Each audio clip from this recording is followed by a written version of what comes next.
Muchas gracias a la iniciativa del doctor Andrés Gil Domínguez de abrir este foro de debate en el ámbito académico a propósito de una eventual reforma a la Constitución. Lo adelantaba precisamente Andrés. Entre las ideas que se tejen, quizás los menos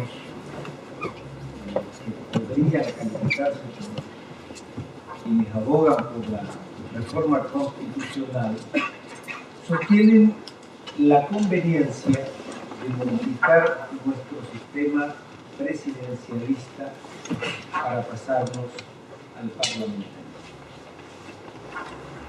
Sin embargo, y esto es lo que voy a tratar de demostrar a lo largo de mi brevísima exposición, esa creencia no computa que entre nosotros los defectos del presidencialismo no se superan con el eventual cambio de una modalidad gubernativa por otra, ni con el voluntarismo de acrecer en potestades formales a un Congreso que históricamente vive devaluado por la permanente renuncia que hace de sus potestades.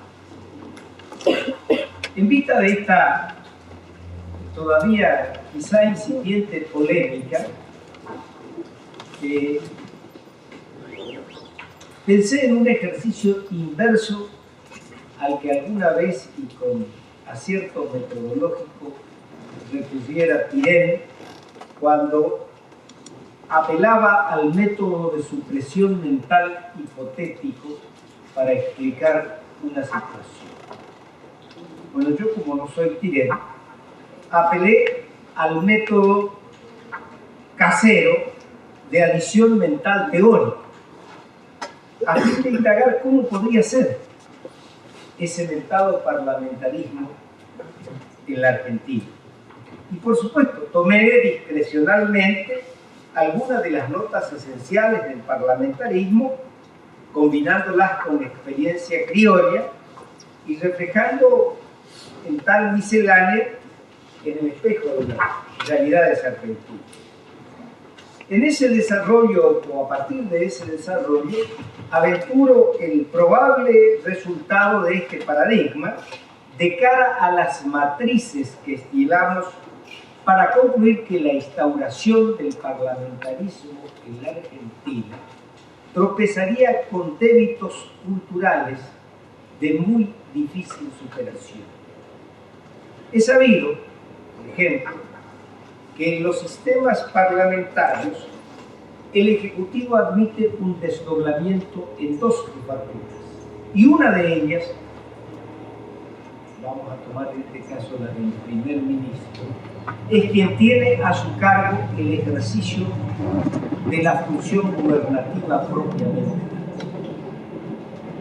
Generalmente, ese primer ministro es elegido por un órgano legislativo, por ambos, pero generalmente por la Cámara Baja, Cámara de Diputados. Como en toda elección, por vía de hipótesis, arriesgándonos la realidad argentina, puede ocurrir que un partido tenga suficiente número de diputados para ungir a un primer ministro, y entonces no tendrá dificultades en ese colegio electoral para plasmar la voluntad en esa dirección, o puede ocurrir lo contrario. Pero lo concreto y cierto es que aquí suele reproducirse en todos los procesos electorales indirectos generalmente una suerte de tertulia de conventillo. El primer presupuesto es si vamos a aliarnos con progresistas o con conservadores. Resuelta esta cuestión, el problema que yo le veo al parlamentarismo está en lo que podríamos dar y llamar la altísima cotización de los electores de segundo grado, de esos diputados que van a elegir al primer ministro. ¿Por qué? Porque esta figura electiva podría reproducir la secuencia de la vida de nuestros paleozoicos colegios electorales, y es posible que a través de este mecanismo volvamos a prácticas que las dábamos por superadas, cuando otrora los partidos políticos elaboraban las listas de electores en base a el dato de la idoneidad, de la incondicionalidad que se suponía tendría el elector, en este caso el diputado elector.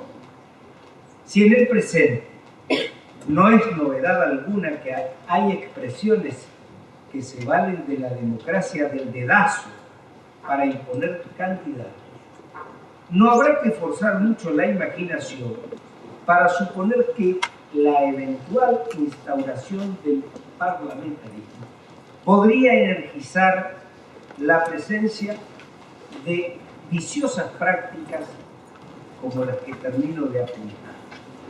El riesgo, entonces, está en que para cautelar, para asegurar la voluntad de los legisladores electores, se incluyan métodos donde el clientelismo y el nepotismo sea la herramienta adecuada para evitar que ese legislador se transfugue y termine votando a otro candidato.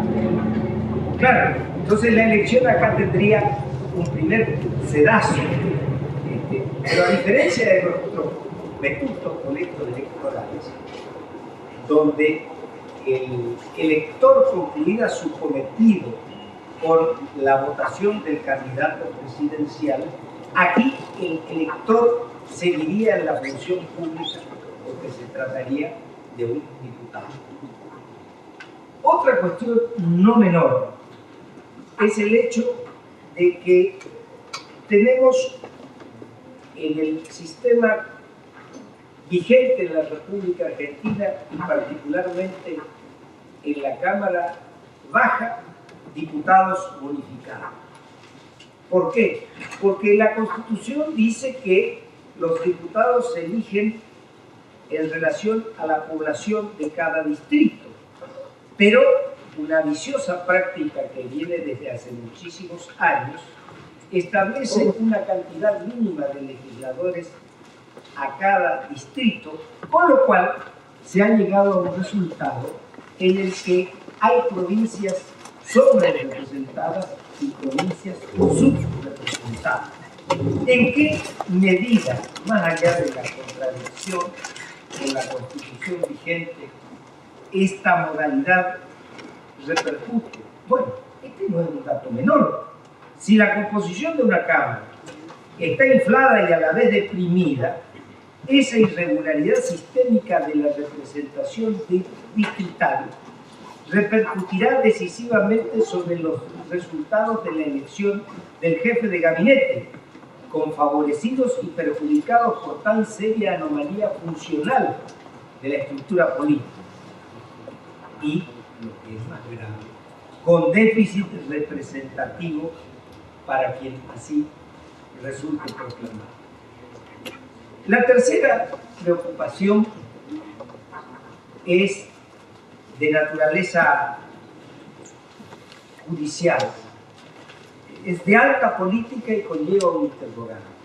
Yo me pregunto, lo adelantaba el doctor Pindonini, ¿será que en el caso de prosperar esta idea, sus mentores piensan despojar a nuestros jueces de la tarea del control de constitucionalidad para depositar ese cometido en un tribunal constitucional? Bueno, el interrogante marcha paralelo con el hecho de que las naciones que han adoptado el sistema parlamentario tienen establecido casi como regla un mecanismo de control de constitucionalidad concentrado generalmente en un órgano único.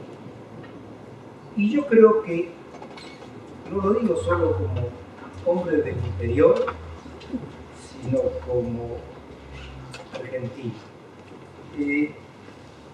Sería desafortunado en extremo que en nuestro país, donde la desfederalización es moneda corriente, se arremeta sin más contra tan preciado como valioso ingrediente de la descentralización.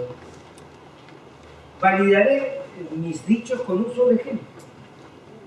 Cuando se registró la más colosal estafa colectiva a la clase media argentina, Corralito, Corralón, etcétera, etcétera, fueron los jueces del lugar los que desestimaron, descalificaron las reiteradas inconstitucionalidades contenidas en los instrumentos que negaban sus ahorros a quienes así lo acreditaban. Todo esto en un contexto muy singular. Teníamos un ministro de Economía que llamaba públicamente a desobedecer los fallos judiciales que ordenaban la restitución de los haberes a los ahorristas. Y en ese contexto, y no obstante estas afirmaciones de este ministro, los jueces de toda la geografía, de la mayor parte de la geografía argentina, procedían contrariando tan fuerte directiva nacional. Yo creo que con los pies sobre la tierra, porque de otro modo no se puede desconocer, ese control no lo hubiera podido realizar un tribunal concentrado, porque la más de las veces estos órganos suelen brindar acompañamiento político a los gobiernos de turno, y esta escolta no siempre se compadece con los patrones del derecho. Cuarta, el voto de censura, como su nombre lo dice, es la herramienta de que dispone el Parlamento para cuestionar alguna actividad del primer ministro, del jefe de gabinete, de algún ministro integrante del pueblo. Es un instrumento que de cara a nuestras usanzas parece poco adecuado para cumplir los objetivos que cumple el sistema parlamentario. La afirmación, que ya vamos a demostrar el porqué, tiene un arranque de déficit, y está en el hecho de que los cuerpos colegiados que dan vida a la representación política en nuestro sistema son esencialmente evasivos y en la mayoría de los casos incapaces de controlar al Ejecutivo. Todo, muchas veces, en el desatinado entendimiento de que la pertenencia al mismo partido político arrima el compromiso de aprobar a libro cerrado cualquier iniciativa que proceda del Ejecutivo. En suma, si regularmente las mayorías del Congreso se muestran partidarias no solo de autorizar desaguisado, sino a veces hasta de canonizarlo, parece poco probable que ese cometido pueda revertirse de la noche a la mañana, porque en vez de tener un sistema presidencial, tengamos un sistema parlamentario. Quien a pesar de todo tenga duda, puede leer el texto hoy vigente de la Constitución Nacional. Ella, en uno de sus preceptos, faculta el uso del voto de censura contra el jefe de gabinete de Mundo. El precepto data del año 94. De entonces a la fecha no tenemos noticia, y generalmente leemos los diarios, de que alguna vez se haya intentado, siquiera mucho menos consumado, este acto. respecto del jefe de gabinete. Suponer, en definitiva, que por un cambio de denominación nuestros cuerpos representativos que hoy constituyen, con arreglo a la realidad, un poder sin poder, porque regularmente abdican de su función, pasarán a constituirse en el centro de gravedad del sistema. Suena a una fábula que ni el más calificado ilusionista inspirado en el espíritu de Houdini podría hacernos creer. No es menor recordar además que como consecuencia de sus presupuestos, el sistema parlamentario permite la reelección indefinida del primer ministro, con alguna excepción.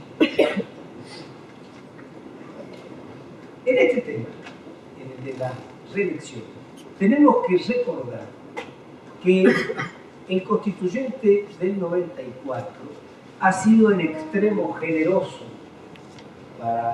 en materia de reelección para con el presidente de la nación, a quien le otorgó la chance de ejercer un nuevo mandato, una reelección, y volver a la función, en la misma función ejecutiva, después de un turno de 4 años. Es decir, que en 20 años podemos tener 16 años gobernados por un mismo presidente.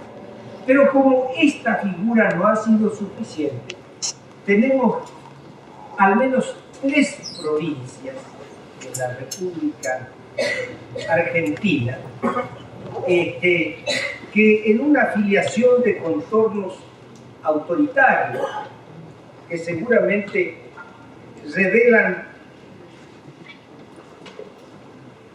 salvajes costados de lo agonal, gozan de la expectativa de la reelección indefinida. Y una cuarta, donde la reelección era por un periodo. Entonces se ideó un singular procedimiento de plebiscitar para un tercer periodo. Y seguramente, si esto sigue así, después se plebiscitará para un cuarto, todo por supuesto a contramano de la ley suprema de esa provincia. Yo creo, para ir cerrando esta intervención, que podemos tener la virtud de los argentinos, pero no tenemos quizá para incursionar en la mecánica del parlamentarismo, ni la secular tradición de que hace gala la flema inglesa, ni la versatilidad institucional de los franceses, ni la guapesa de los españoles para tomar la vía democrática después de mucho tiempo de dictadura, ni tampoco tenemos la disciplina alemana, ni mucho menos el nivel de vida de los nórdicos. Antes bien, creo que somos un proyecto de nación con reducidas prácticas de legalidad, donde endiosamos a los presidentes, les reconocemos amplísimas potestades legislativas, con o sin anuencia congresional, encumbramos la anomalía de la emergencia como un dato cuasi permanente o permanente, y practicamos la cultura de la impunidad, porque el control es una asignatura siempre pendiente. Entiéndase bien lo que queremos reflejar. Parlamentarismo y presidencialismo son dos modelos igualmente válidos y ricos para organizar un gobierno. Podemos discutir hasta el cansancio virtudes, aciertos y defectos de uno y otro.